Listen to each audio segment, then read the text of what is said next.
Uma menina de 10 anos de idade, ela recebeu um transplante de coração.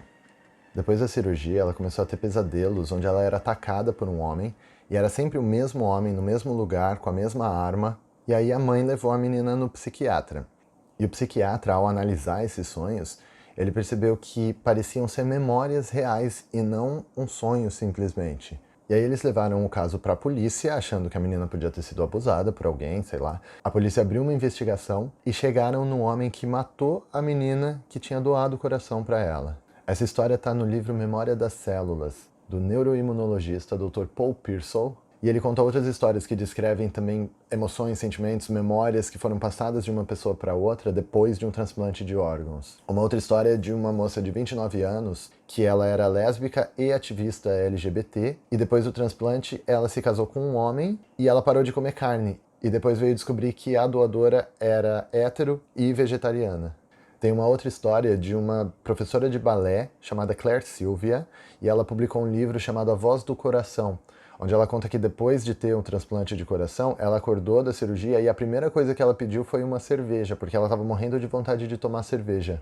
Acontece que ela nunca tinha bebido cerveja, e depois veio descobrir que o doador adorava tomar cerveja. Eu estou contando essas histórias para mostrar que o nosso corpo pode armazenar informações não só no cérebro, mas em outros pontos do corpo também. Nós temos terminações nervosas no corpo inteiro, e tem alguns pontos que têm algumas concentrações de nervos, são chamados plexos nervosos, e eles são como mini cérebros pelo corpo, se é que a gente pode chamar assim. São pontos onde existe memória além do cérebro, e as posições dos nossos chakras correspondem aos locais onde se encontram esses plexos nervosos. A gente pode chamar de plexos nervosos, ou de centros de energia, ou de chakras, e a palavra chakra vem do sânscrito, que significa roda ou círculo. E o desequilíbrio de cada um deles afeta funções diferentes no nosso corpo. Por exemplo, por que quem tem depressão muitas vezes tem problemas intestinais? Por que passar nervoso ataca o estômago? Por que a saudade dói no peito? O cérebro processa a informação, mas a gente ama com o coração. Na verdade, está tudo conectado. E se existe algum desequilíbrio em um desses pontos, bagunça tudo. Lá na década de 50, um biólogo chamado James McConnell, ele fez alguns experimentos com planárias, e essas planárias tinham que rastejar para fora de um labirinto lá. E aí, eventualmente, as planárias aprendiam a rastejar para fora do labirinto, e aí o Sr. McConnell fatiava as planárias e dava para planárias que não tinham sido treinadas comerem. E não é que as planárias canibais aprendiam a rastejar mais rápido para fora do labirinto do que as que não tinham comido, as amiguinhas? Tem alguns experimentos com roedores também que eles fizeram, que animais não treinados foram alimentados com corpos de animais treinados que também aprenderam mais rápido a sair do labirinto. Tudo é energia. E isso quem está dizendo não sou eu. Einstein disse isso. Tudo é energia. A luz é energia. Micro-ondas é energia. Radiofrequência, onda de celular. A matéria é energia. Eletricidade é energia. E energia é informação. E a gente consegue alterar o equilíbrio desses nossos centros de energia com a nossa própria mente. Um pesquisador japonês chamado Masaru Emoto, ele publicou alguns experimentos que ele fez que mostram como a nossa mente pode afetar a matéria e o nosso próprio corpo. O cara pegou água, colocou em vários potinhos e pediu para pessoas mentalizarem sentimentos enquanto a água era congelada. E quando a água é congelada, ela forma cristais. Quando eles fotografaram os cristais de água, de gelo, os sentimentos positivos como amor, felicidade, gratidão, formavam cristais com um certo padrão, todos bonitinhos. E os sentimentos negativos como medo, raiva, ódio, formavam cristais todos bagunçados, um tanto caóticos, por assim dizer. Agora imagina, se os sentimentos afetam dessa forma a água num potinho, imagina o que não faz no nosso corpo, que é 70% água. Tem vários estudos mostrando como a nossa mente pode afetar a matéria e o nosso próprio corpo. E são estudos sérios, não é esoterismo. Quem quiser saber mais pode pesquisar sobre noologia ou ciências noéticas, que tem bastante coisa interessante. O Dr. Joe Dispenza, no livro Como se tornar sobre-humano, que ainda não tem no Brasil, mas tem uma versão portuguesa que você pode comprar pela internet, ele conta várias histórias no livro. E conta a história de uma mulher que ela perdeu um marido, ele se matou, e ela entrou em depressão, e aí começou a ter vários sintomas físicos, problemas intestinais, ela desenvolveu uma doença neurodegenerativa que paralisou as pernas dela, ela parou de andar, e aí várias coisas aconteceram no corpo dela, até que ela descobriu que ela estava com um tumor no esôfago. E ela pensava constantemente em se matar também. Mas enfim, resumindo a história dela, ela percebeu que foi a mente dela que causou tudo isso, porque foi depois da depressão que começou a tudo dar errado no corpo dela. E aí ela decidiu que ela ia fazer a própria mente consertar tudo que estava de errado no corpo dela. E no livro ele explica várias técnicas que ajudaram ela a reequilibrar esses centros de energia, esses chakras. E hoje a mulher dá palestra no mundo inteiro, ela tá super saudável, tá super feliz, ela mudou completamente a vida dela, ela fez a mente dela curar o próprio corpo.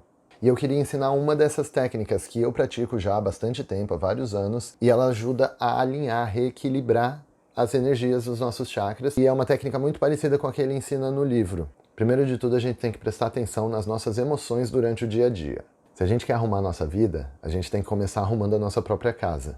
Se a gente quer limpar as nossas energias, a gente tem que começar limpando a nossa própria casa. Joga fora o que não presta, para de acumular tranqueira. Se tiver coisa quebrada em casa, ou joga fora ou conserta.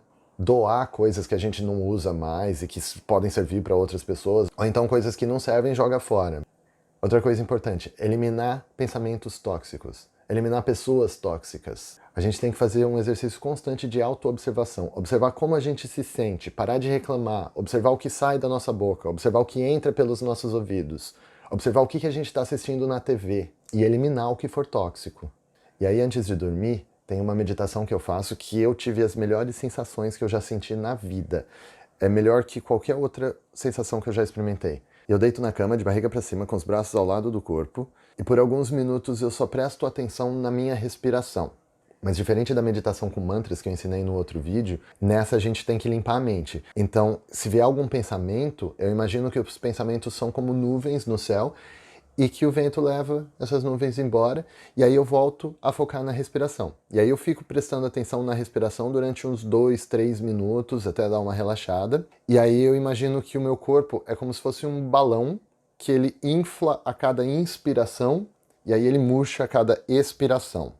E aí eu faço isso por mais alguns minutos, sei lá, uns 3, 5 minutos. Eu não conto tempo para essa meditação. Quando eu sinto que eu já dei uma relaxada, aí eu começo a trabalhar as energias dos chakras.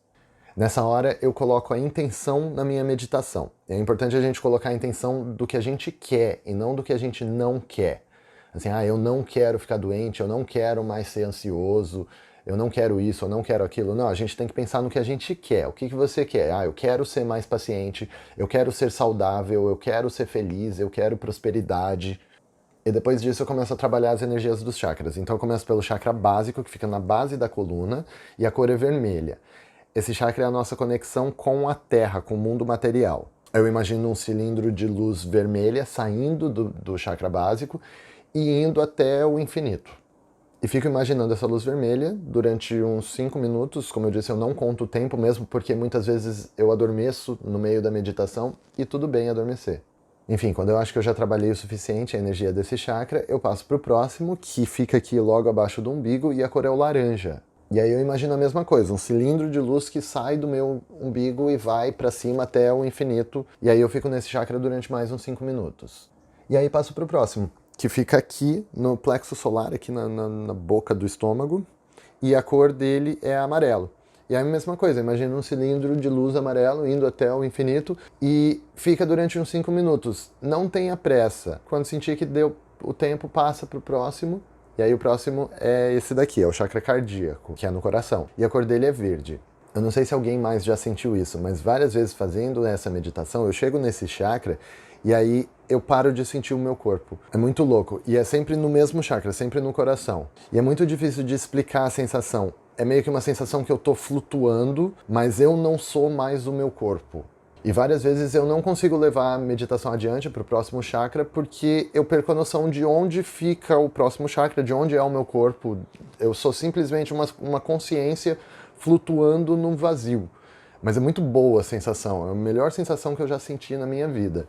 Enfim, o próximo chakra é na garganta e a cor dele é o azul claro. Aí você fica nele alguns minutos e passa para o próximo, que fica aqui no centro da testa. É o chamado terceiro olho, que é relacionado à glândula pineal, que é a nossa conexão com outros planos, com o mundo espiritual.